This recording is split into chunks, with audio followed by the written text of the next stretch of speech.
Assalamualaikum warahmatullahi wabarakatuh. Kembali lagi di channelnya Roni Jalu. Pada malam kali ini saya akan membahas tentang TKI Kaburan yang di Arab Saudi. Sebelum menonton videonya, jangan lupa like, komen, dan subscribe. Jangan lupa tekan lonceng biar bisa melihat video-video terbaru dari saya. Oke, kita perkenalkan narasumber kita sekaligus teman akrab saya. Silahkan, Kang. Assalamualaikum warahmatullahi wabarakatuh. Nama saya Cecep, asal dari Jawa Barat. Berapa tahun, Kang, di Saudi? Saya di Saudi sekarang udah 5 tahun. Jadi awal mulanya Kaburan itu gimana itu? Awal mulanya saya dulu kerja di Damam. Saya kerja di Damam itu 3 tahun. Saya itu minta pulang ke majikan, nggak dipulangin. Terus saya kabur ke Madinah 4 bulan. Dan sekarang di Jeddah 8 bulan. Apa penyebab Anda kabur?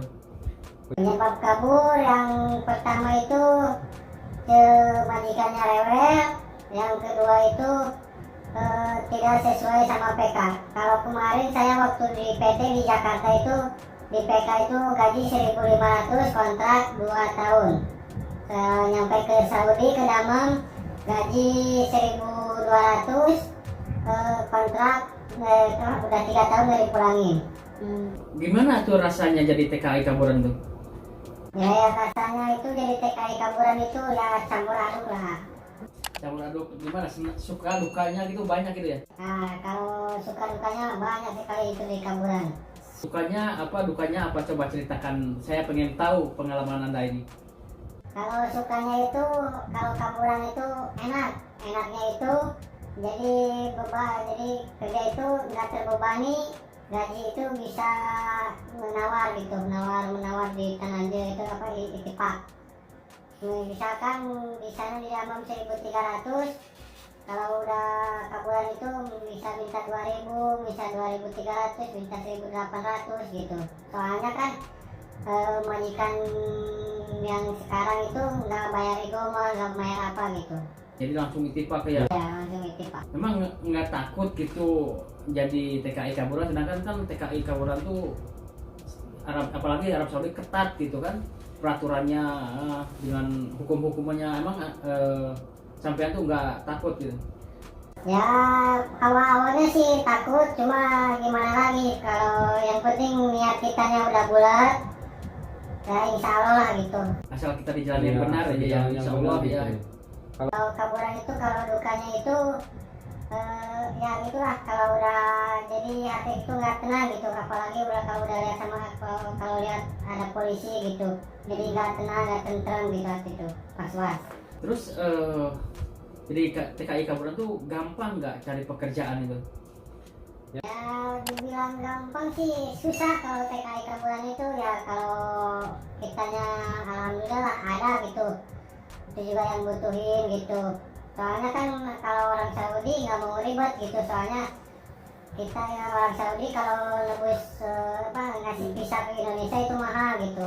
Kalau udah ada yang di Tanajul juga bisa gitu soalnya gitu, cuma sayanya nggak mau di Tanajul lah. Terus kalau misalkan kita kerja kan otomatis dikasih fasilitas rumah. Terus kalau kita lagi nganggur itu tempat tinggal di mana itu? Kalau Kaburan itu ya inilah resiko orang Kaburan itu, kontrakan bayar, kalau makan ya misalkan kalau dikasih 5 tahun dimakan, kalau enggak ya beli di rumah gitu. Jadi intinya walaupun gaji gede itu sama aja dengan gaji kecil di Kapilan ya, kalau gitu ya? Iya itu sama aja di Kapilan, cuma bedanya kalau Kaburan itu jadi bebas gitu. Kalau misalkan udah nggak betah kerja di situ, cari lagi kerjaan gitu. Jadi kalau di Kapilan, kalau udah kerja di situ tetap aja di situ sampai 2 tahun gitu. Terus perjalanan Anda tuh dari Damam ke Madinah, ke Mekah, dan ke Jeddah itu tujuan Anda tuh siapa yang dituju itu Anda? Waktu pertama saya ke Madinah itu ya saya nggak ada tujuan lah ya, yang cuma kontak-kontak ya, dari dapat informasi dari orang lain gitu, dari Teman-teman ya dari teman-teman gitu. Saya pergi ke Madinah, di Madinah saya pikir sama aja gitu, sama di Damam, gajinya kecil gini-gini. Terus ada lagi teman saya nawarin gitu di Jeddah gitu, langsung saya berangkat ke Jeddah gitu. Tapi alhamdulillah di Jeddah gitu ya bebas, bisa main lah, beda sama di Damam sama di Madinah gitu. Alhamdulillah kalau di Jeddah sekarang gitu. Oke, jadi bagi teman-teman yang sekarang lagi kerja di kapilan, sebaiknya kalian bertahanlah selagi majikan baik, gaji lancar. Usahakanlah jangan sampai terbawa arus kabur, karena orang kaburan itu enggak seindah yang dibayangkan dan yang tak semanis orang bicarakan. Terus motivasinya kita tergantung nasib diri kita sendiri ya. Kalau kita kaburan tuh gimana nasib kita, nasib baik alhamdulillah, kalau nasib buruk ya kita dipulang ke Indonesia secepatnya. Oke, Kang Cecep, selama di Jeddah gimana itu perjalanan hidup sebagai TKI kaburan tuh? Ya kalau selama ini sih alhamdulillah lah, ada lah kerjaan gitu, walaupun susah gitu cari kerjaan, emang susah kalau kaburan mah gitu. Tapi alhamdulillah ada aja gitu yang mau nerima yang kaburan gitu. Terus dalam segi keamanan itu kan di Arab Saudi sangat ketat sekali ya. Jadi gimana tuh antisipasinya jadi seorang kaburan itu? Ya kalau kaburan itu emang sih hati kita nggak tenang, was-was, cuma kan jadi ucing-ucingan lah ibaratnya bahasa Sunda mah, ucing-ucingan sama polisinya gitu. Jadi kalau ada misalkan ada polisi ya kita sembunyi, kalau nggak ada ya kita main. Pernah nggak Anda kena polisi gitu, ditanya-tanya identitas atau lain sebagainya? Alhamdulillah sih belum pernah gitu. Ya kalau misalnya kan kalau ada polisi saya suka sembunyi gitu, jalan keluar gitu. Alhamdulillah ya. Terus cara pergaulannya di Jeddah itu gimana tuh? Kan soalnya kan banyak yang tahu sisi buruknya aja di Jeddah itu. Jadi gimana itu pergaulan di Jeddah itu? Ya kalau masalah pergaulan emang iya sih, kalau di Jeddah itu banyak gitu. Tapi gimana kitanya aja gitu itu mah. Kalau kitanya misalkan nggak ke bawah-bawah, alhamdulillah gitu. Kalau di Jeddah mah, cuma kalau di Jeddah kan enaknya itu banyak pemandangan, banyak itulah, bisa main kemana, kemana gitu. Banyak gak teman-teman yang kaburan di Jeddah itu? Kalau selama ini sih banyak yang kaburan juga di Jeddah gitu. Jadi kumpul bareng gitu, bisa kumpul bareng ya sama. Iya, sama-sama kumpul bareng gitu, saling bantu lah, sering curhat gimana gitu. Terus kan sekarang di Saudi itu banyak peraturan yang ada karena ada virus corona ya. Jadi gimana itu Anda di sekarang ini? Masih bekerja apa? Ya kalau kaburan itu sekarang udah nggak kerja, udah 2 bulan lah, udah nyampe 2 bulan nggak kerja gitu. Ya kalau misalkan makan ya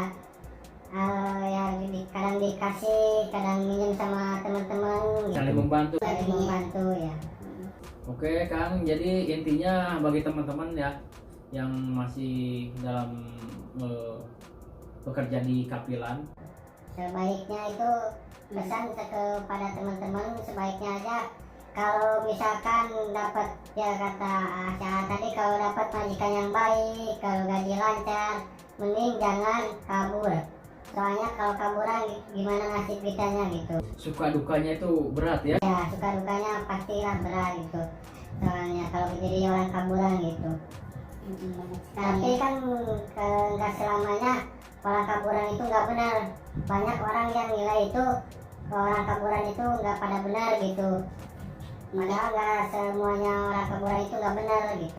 Jadi bagi teman-teman yang tahu, hanya sekedar tahu tentang masalah TKI yang kaburan itu, jangan menilai dari sisi buruknya, nilai juga dari sisi baiknya gitu.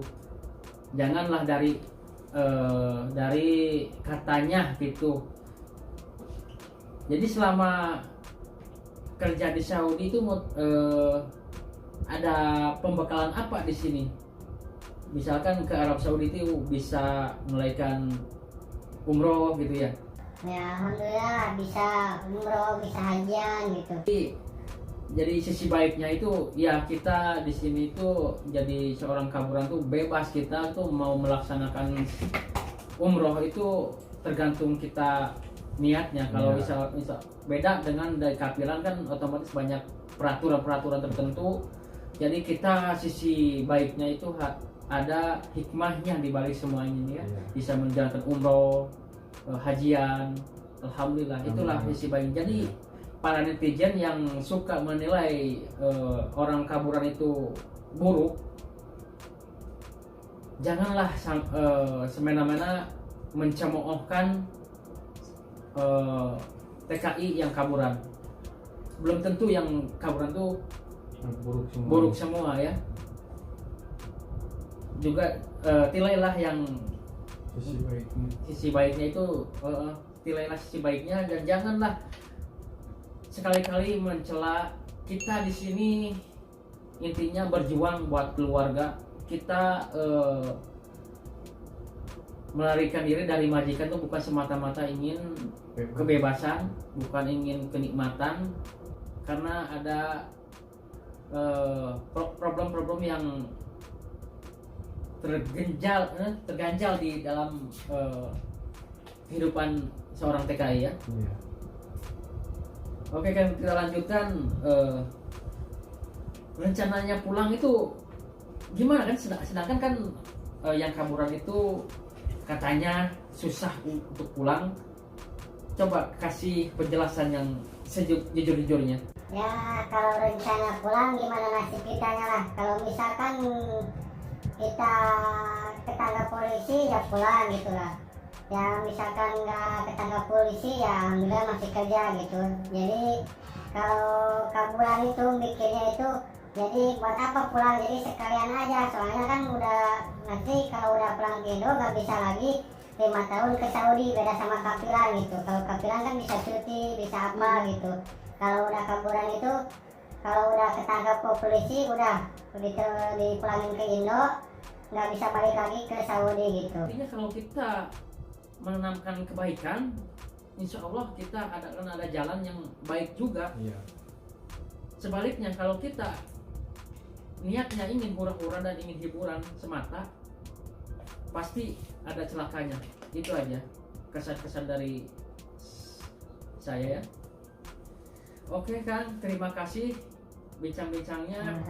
Ini video nggak ada unsur pemaksaan, nggak ada unsur rekayasa. Ini curahan hati dari seorang TKI yang di Arab Saudi. Cobalah tilailah sisi TKI kaburan itu, jangan nilai buruknya aja, cobalah tilai sisi baiknya juga. Oke Kang, terima kasih Kang atas waktunya. Lain kali kita lanjutkan kembali bincang-bincang tentang masalah TKI kaburan ya. Terima kasih. Jangan lupa like, komen, dan subscribe. Jangan lupa tekan loncengnya biar bisa mendapatkan video terbaru dari sana. Assalamualaikum warahmatullahi wabarakatuh.